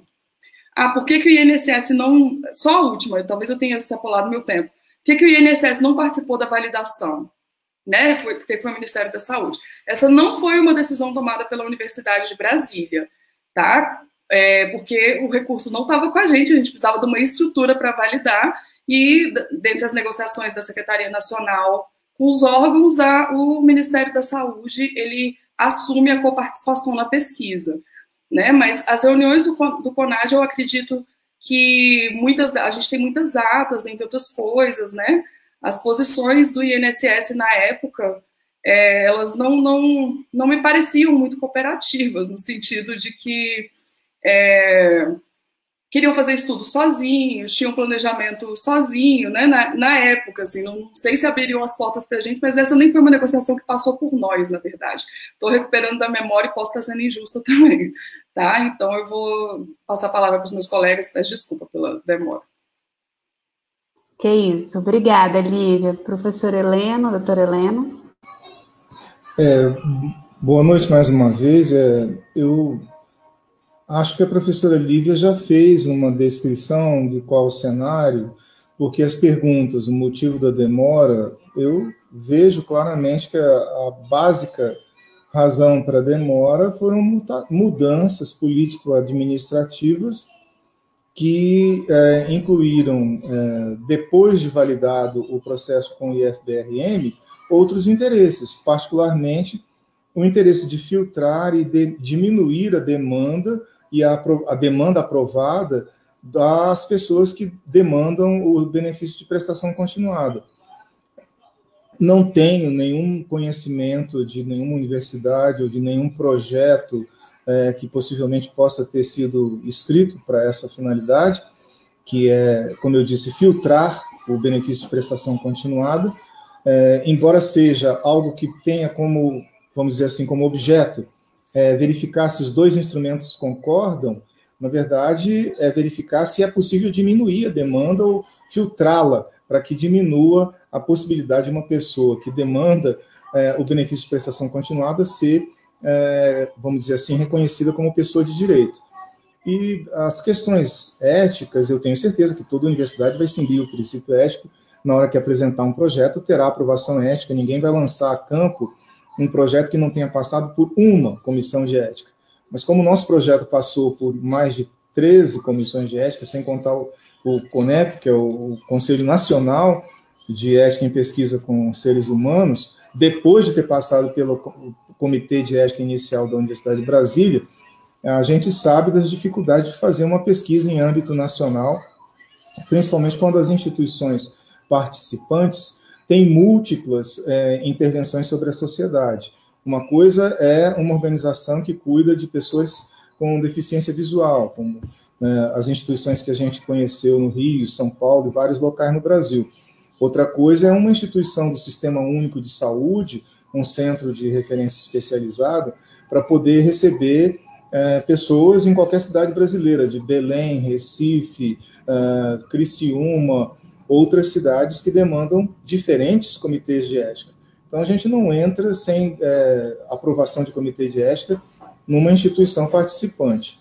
Como nós não temos conhecimento específico, acredito que esses cuidados devem estar sendo tomados, mas, volto a dizer, o motivo da demora não é uma questão de pesquisa ou uma falta de conhecimento sobre o IFBRM, é a decisão de não aplicá-lo. Obrigada, professora Heleno. Doutora Ana Cláudia. Bom, eu acho que eu vou ter que repetir o que a Lívia falou, com que tange a frustração daqueles que nos ouvem. Primeiro, porque existe, no decreto a que me referi, que instituiu o grupo de trabalho, existe uma cláusula, o artigo 18, ou artigo 8º, se não me engano, que veda a dar publicidade às discussões que estão acontecendo dentro do GT. É uma cláusula contra a qual eu, um outro suplente, o doutor Hugo, também a doutora Isabel, que faz parte de um dos grupos de trabalho especializados, nós já nos insurgimos, porque é realmente muito difícil representarmos o controle social, né, a sociedade civil, o movimento de pessoa com deficiência, e não poder compartilhar com ele aquilo que está sendo discutido. Então, eu entendo que é uma cláusula um dispositivo muito limitador e que inviabiliza que nós possamos aprofundar com toda a sociedade como deveria ser o debate sobre o que está acontecendo ali nesse grupo de trabalho interinstitucional. Com relação à pandemia, a questão do momento né, dessa pesquisa em positivo, nós que estamos ali no CONAD, né, dizer que o momento não é nem de longe propício. Né? Nós temos ali questões as condições das próprias agências, né, que têm sido noticiadas, e nós sabemos que em muitos casos ainda sequer estão funcionando, e em muitos casos existem condições sanitárias, condições ali não digo sanitárias, digo de garantia, né, de não ser ali contagiado pelo Covid, enfim. E que nós sabemos que é muito problemático, principalmente para um grupo que nós sabemos que tem sido um grupo de risco, em muitos casos, né? As pessoas cegas, porque usam o tato para poder identificar os objetos, etc. As pessoas cadeirantes, né, as pessoas com deficiência física, que usam as mãos, né, nas cadeiras de roda, que passam, enfim. E as pessoas com deficiência, às vezes, intelectual, que têm, em alguns casos, maior dificuldade de compreensão das regras de saúde, do distanciamento social, das regras de higienização eficaz das mãos, enfim. Então, todo esse contexto contribui para uma conclusão inarredável, né? É um momento muito desfavorável para a realização de uma pesquisa desse tipo, em que você vai demandar, você vai ter que dizer para as pessoas se locomoverem, se deslocarem, pegarem um transporte público, porque a maioria das pessoas com deficiência são pessoas de baixa renda. E a outra questão é a questão do CONAD. O CONAD se posicionou por meio, inclusive, de questionamentos sobre o projeto em si. Foi solicitado o compartilhamento com o grupo, com o GTI como um todo, do projeto de pesquisa, o plano de trabalho, o termo de acordo de cooperação técnica. Nós queremos poder nos apropriar, né, de todos esses documentos para poder ter um posicionamento, talvez até ouvindo o próprio CONAD, enfim. Particularmente, acho muito difícil, entendo que não seria caso, né, de uma nova pesquisa, dados os elementos que já temos aí com relação ao IFBRM, e considerada também a validação, a aprovação desse instrumento pelo CONAD. Mas é uma questão que está sendo ainda a ser analisada, foi aprovado por maioria ali pelo GTI, e agora haverá uma reunião uma reunião plenária com o Ministério da Mulher, Família e Direitos Humanos, que é quem coordena todo o processo dentro do GTI, e com quem haverá esse debate sobre esses detalhes que já foram solicitados pelo Dr. Hugo, que é um dos suplentes, e por mim. Então, ali nós precisamos nos apropriar, né, dessas questões para poder estar ali falando melhor. Já foi ali afirmado pelo CONAD,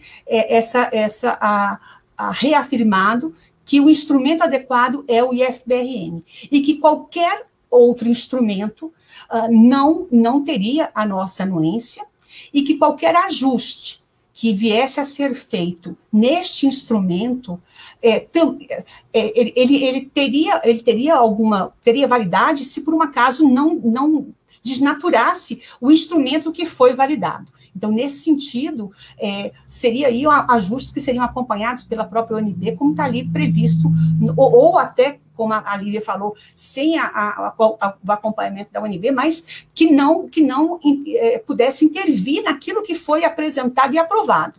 Então, a posição até agora é essa. Obrigada, doutora Ana Cláudia, pelos esclarecimentos, informações importantes, né, que realmente é importante destacar, no documento que prevê aí o GTI, né, e realmente existe essa cláusula que é um tanto quanto preocupante, porque realmente você tratar de algo que diz respeito, né, a direitos sociais, você cercear informações já dá um quê de preocupação ao processo, né? E eu acho que essa é uma das grandes preocupações também que a CONASPES teve em montar essa live, esclarecer algumas questões, porque como nós, assistentes sociais da INSS, estamos sendo envolvidas nessa pesquisa-teste, né, de querer entender o porquê, cadê o projeto, cadê os objetivos, né, e a gente continua aguardando ter acesso a essas informações. Deixa a sugestão aqui, né, para a gente solicitar a FENASSES, enquanto federação, para também notificar, né, para solicitar o acesso a esse material, para que a gente possa, né, entender o que está por trás dessa pesquisa.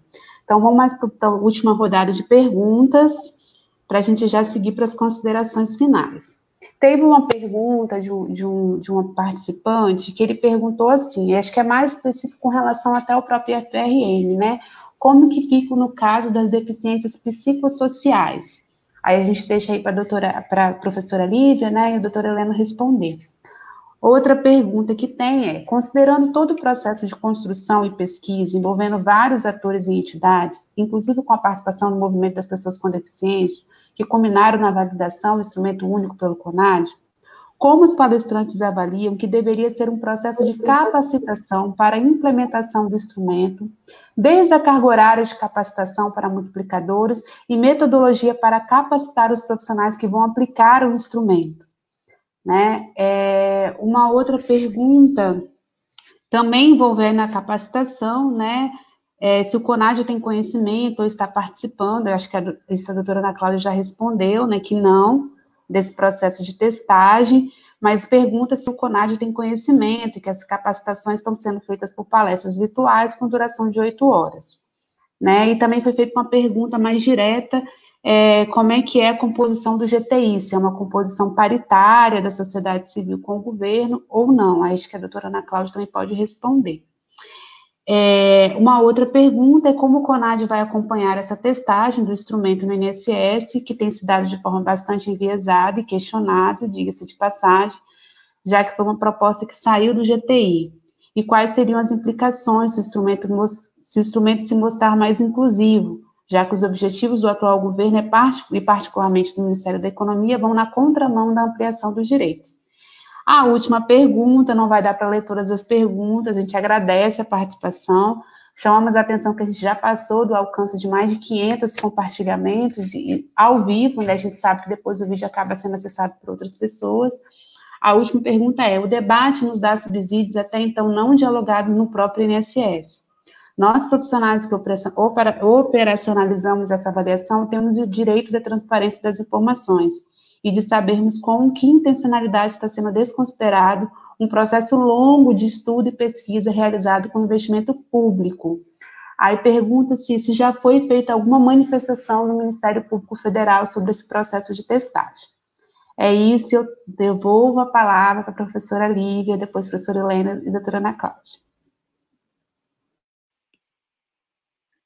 Obrigada, Tatiana, obrigada a todos pelas perguntas.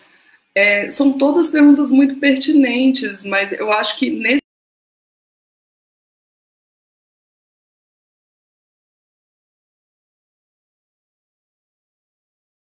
Então, assim, no caso das deficiências psicossociais, elas são contempladas pelo instrumento.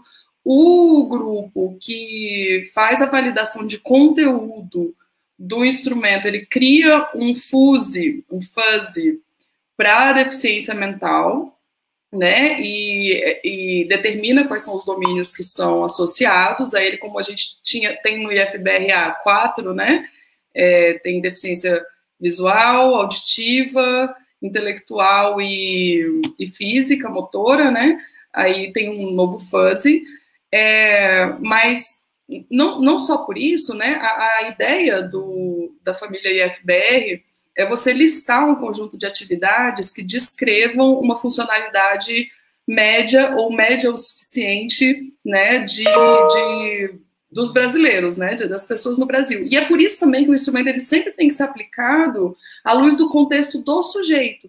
Porque se você aplica aquelas atividades, né, você faz a avaliação do sujeito à luz de uma perspectiva de funcionalidade da sua classe social, do seu ambiente em que você vive, em que está inserido, né, você aí está criando um padrão de funcionalidade, né, que vai ser irreal. Aí você vai começar a identificar outros tipos de pessoas que não têm deficiência, né, que não têm restrição de participação por deficiência, talvez tenha por renda, talvez tenha por raça ou por gênero. Muitas vezes é difícil fazer essa distinção. O professor Everton e eu, a gente tem um artigo publicado na Ciência e Saúde Coletiva com os dados que a gente coletou no INSS, os dados qualitativos, as entrevistas, que a gente fala um pouco disso, né? Mas no caso da deficiência mental, o sujeito ele vai ser identificado.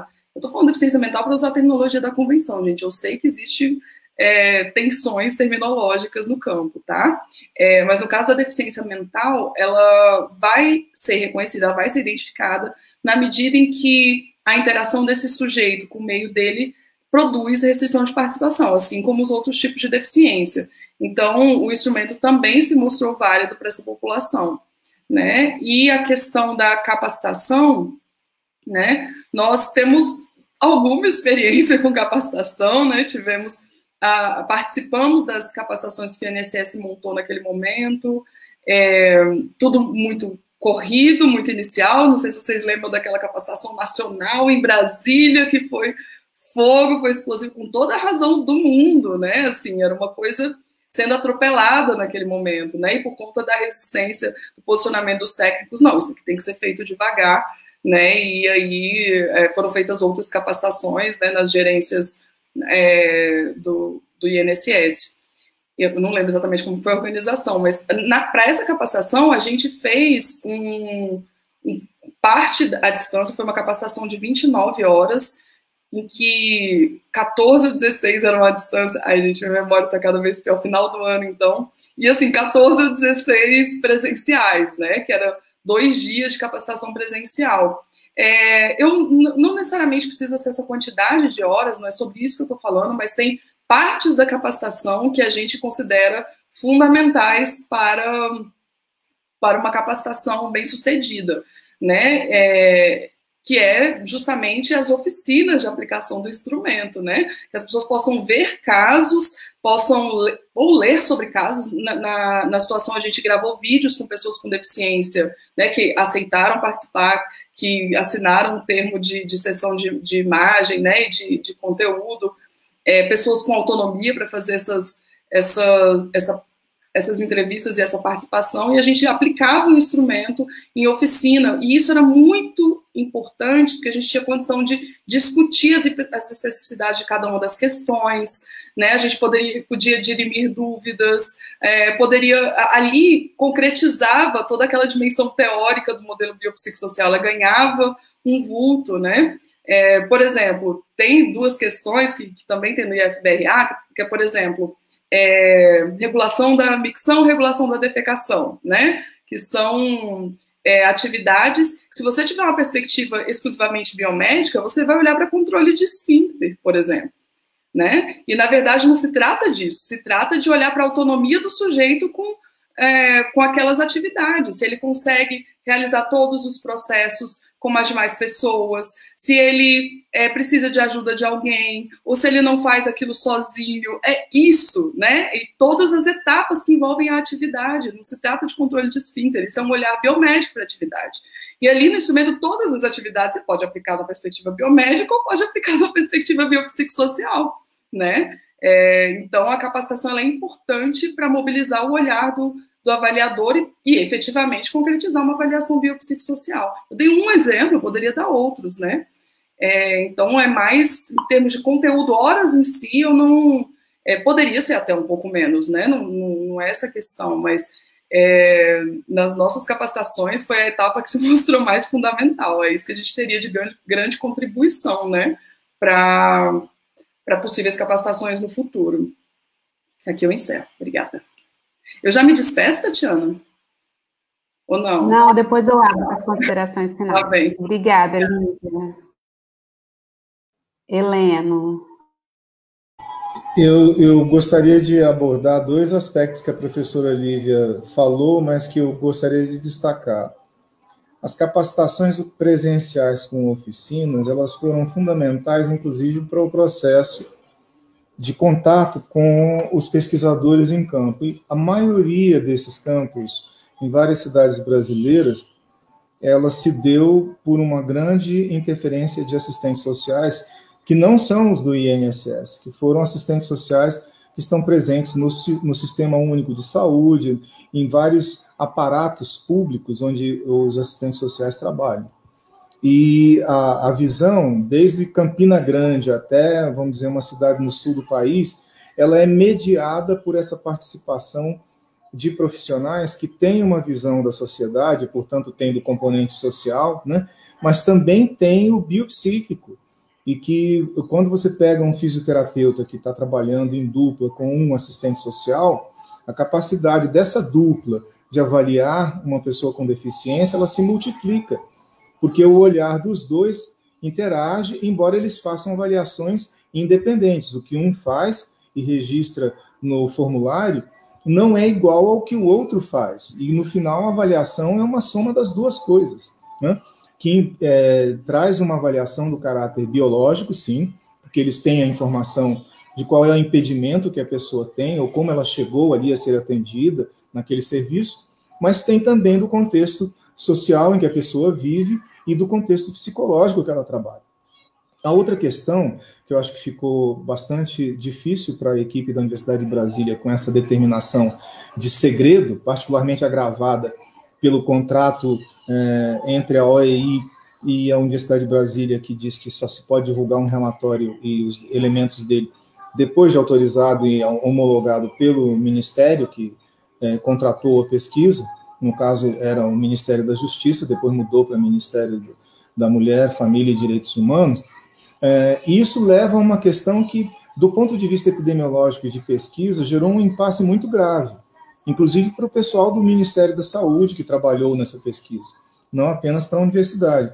Porque um dos nossos compromissos era a devolução dos resultados às equipes que cooperaram com a gente, em todas as instituições participantes.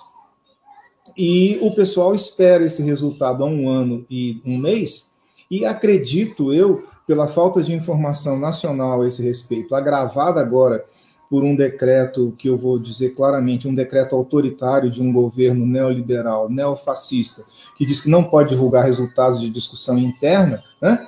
Esse agravamento leva a que as pessoas pensem que eles não têm conhecimento do resultado da pesquisa porque a universidade negligenciou um compromisso ético de devolver o resultado a eles, e, inclusive com avaliações diretas do pessoal que eles fizeram avaliação, para eles sentirem como aquilo repercutiu na pesquisa, né?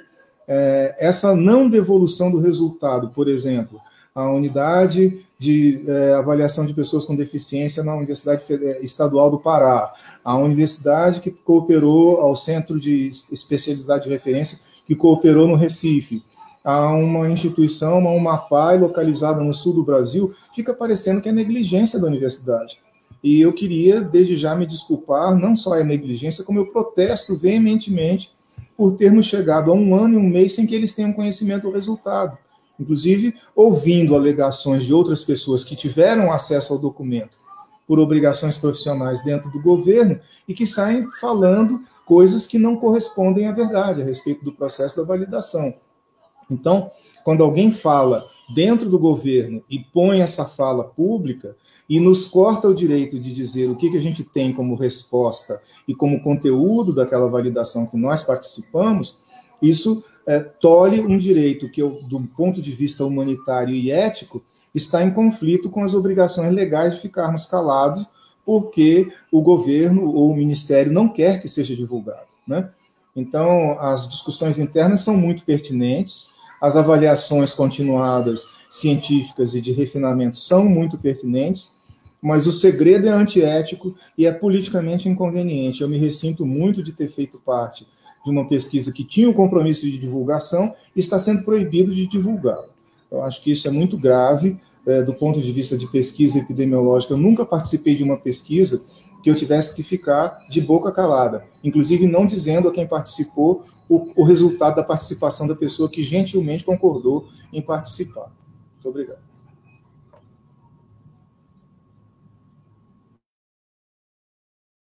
Obrigada, professora Helena, doutora Ana Cláudia.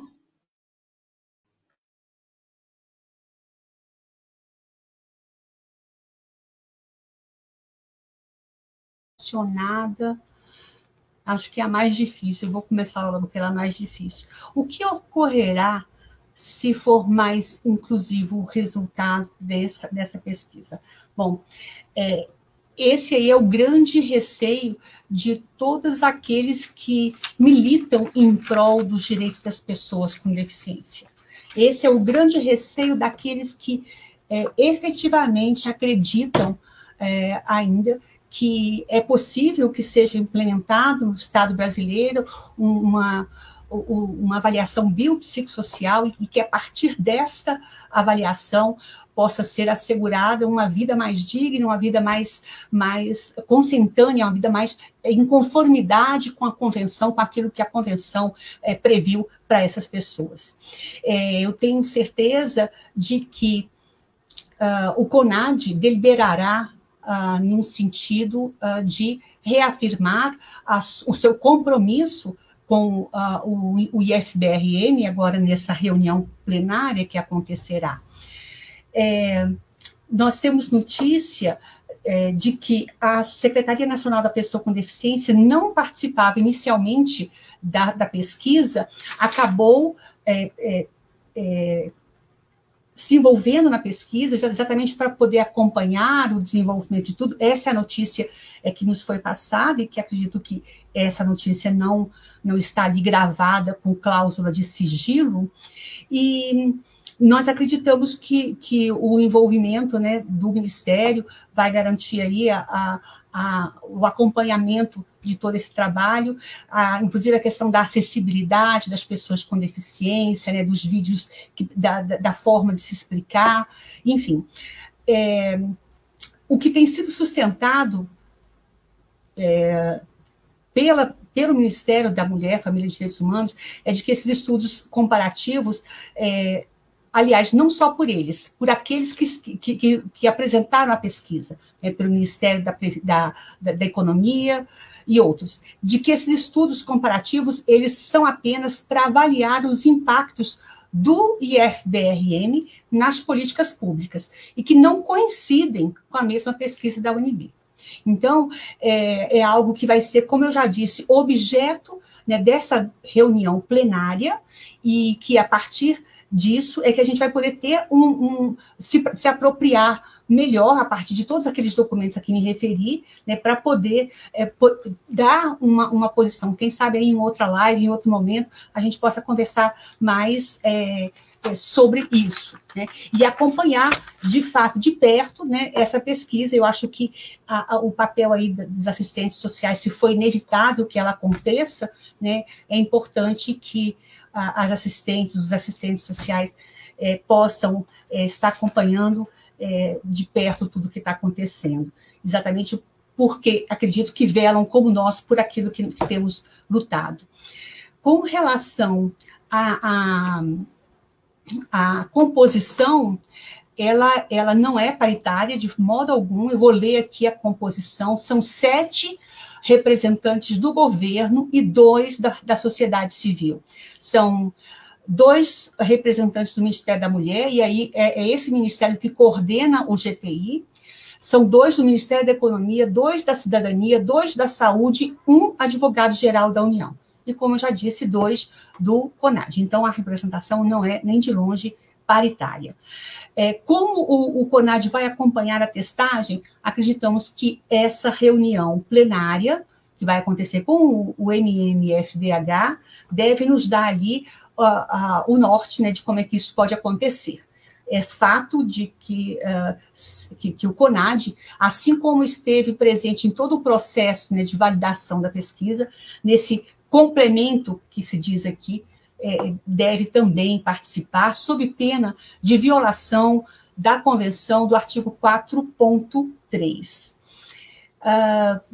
E, por fim, eu só queria reforçar o complemento ali da questão do processo mais inclusivo, né, se for mais inclusivo, ou se for considerado mais inclusivo, e essa, de novo, é a nossa grande preocupação. Eu entendo que é muito importante que toda a sociedade, apesar desse sigilo todo, que a sociedade esteja acompanhando de perto, né, as assistentes sociais, acompanhando de perto como é que vai progredir, como é que vai se desenvolver essa pesquisa, esse estudo exploratório, né, como é que isso vai acontecer nesse momento de pandemia, para que nós possamos estar participando da forma como possível, né, quem sabe aí por meio de mobilizações, por meio de mensagens, né, enviadas ao poder público, aos poderes públicos. Enfim, eu acho que essa participação da sociedade civil precisa ser intensificada e essa voz não pode ser calada. Obrigada, doutora Ana Cláudia. Queria dizer que a nossa live está tendo um dos maiores alcances de live que a gente já fez, né, ao vivo. Acho que é pela tamanha importância que esse tema tem, emergência, né, que ele traz, e assim, e também um pouco de angústia também, né, que está perpassando mesmo aos profissionais, em especial do serviço social, por estarem envolvidos nesse processo e pela falta de transparência dele, né.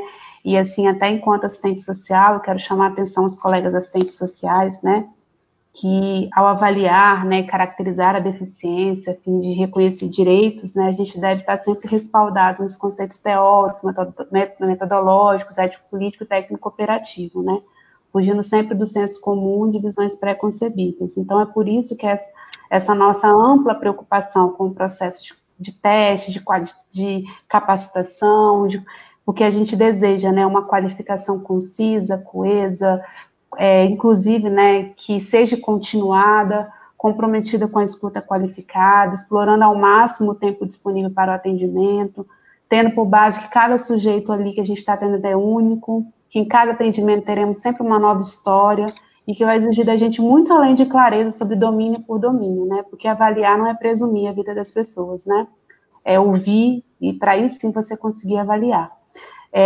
Eu vou passar, então, para as considerações finais dos nossos palestrantes. Em nome de todos os colegas, membros da CONASP, eu quero mais uma vez agradecer pela disponibilidade de vocês estarem aqui com a gente essa noite. Lívia.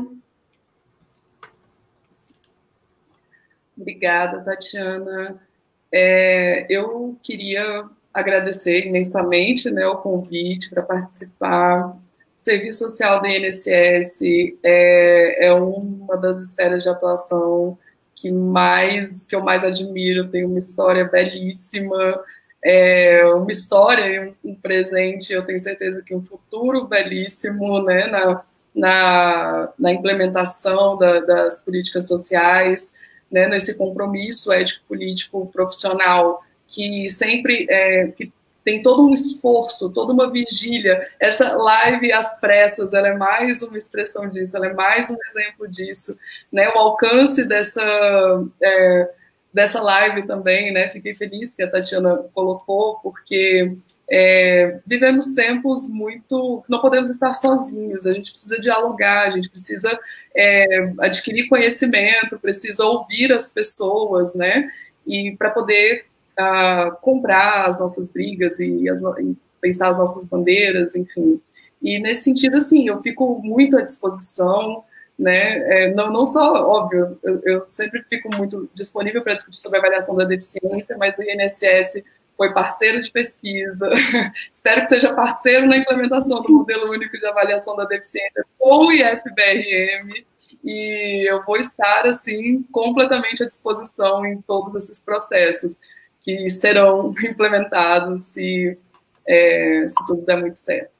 Então, muito obrigada, né, e já me coloco à disposição para quaisquer outras questões, as que não foi possível responder aqui, entre outras coisas. É um imenso prazer estar aqui dialogando com vocês. Todas as vezes que chamarem, estarei aqui com a maior abertura e disponibilidade do mundo. Boa noite para todo mundo, muito obrigada.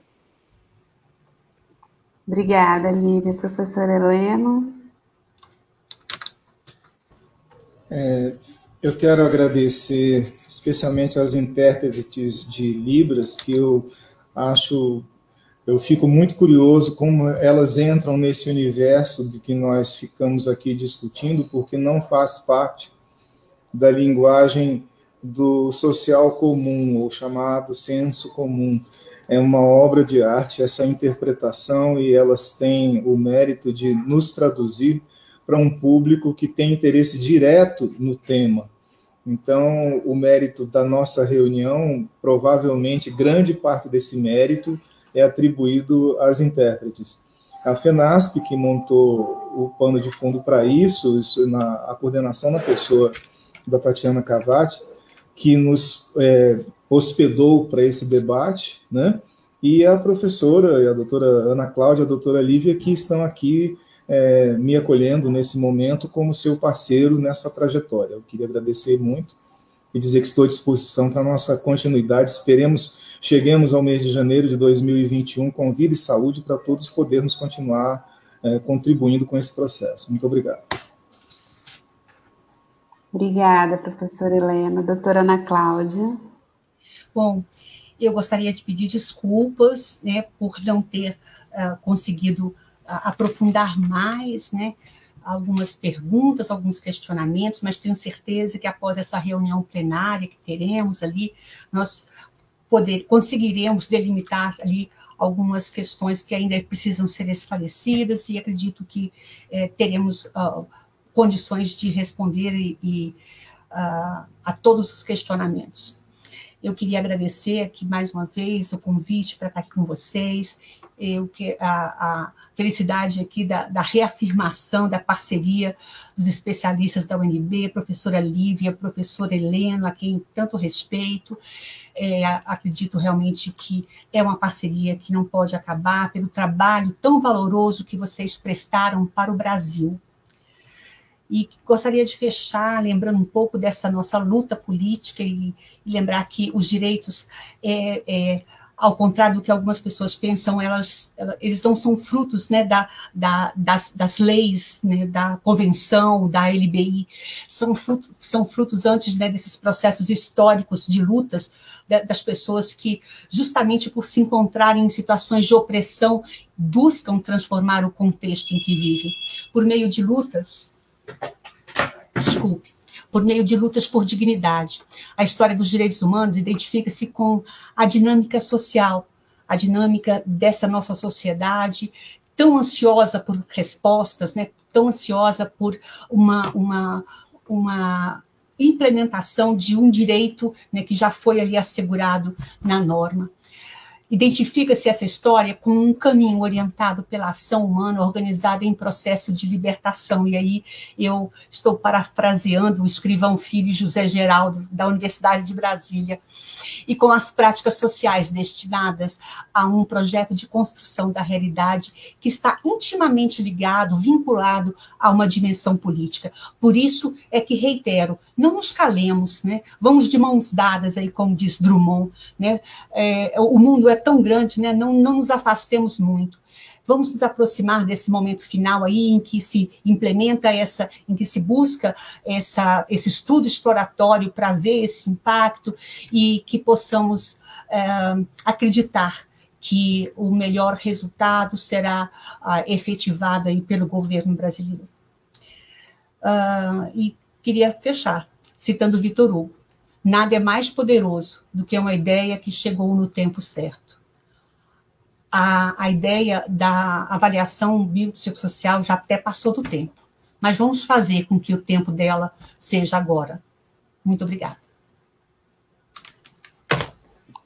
Obrigada, doutora Ana Cláudia. Nem preciso se desculpar, gente, que só vai ter a agradecer, né, a vocês, palestrantes, as nossas intérpretes, a todos os presentes que ficaram aqui até o final com a gente e compartilharam essa live.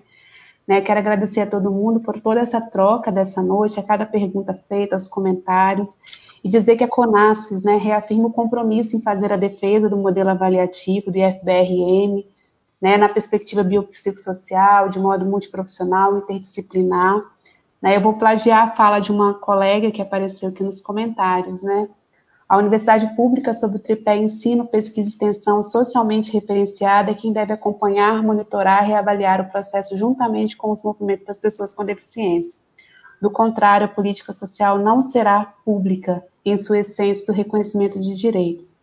E assim, já para finalizar, né, eu quero fazer um chamamento a todas e todos, né, para somar nesse envolvimento dessa luta, como a doutora Ana Cláudia falou, de mãos dadas, né, juntos, né, para que a gente possa estudar, nos apropriar cada vez mais, levar esse debate para todos os espaços, de maneira a construir uma rede de apoio ao FDRM. Eu acho que o objetivo dessa live foi esse, né, sem espaço para qualquer ação que tenha intenção de promover retrocessos, né, ou qualquer tipo de exclusão, né, que o nosso foco é a ampliação dos direitos das pessoas com deficiência no Brasil. Então, mais uma vez, eu quero agradecer a todos e todas pela participação. Não deixe de seguir o nosso canal de Conexão do Serviço Social no Facebook e no YouTube. Boas festas de fim de ano, boa noite, até mais, beijo para todo mundo.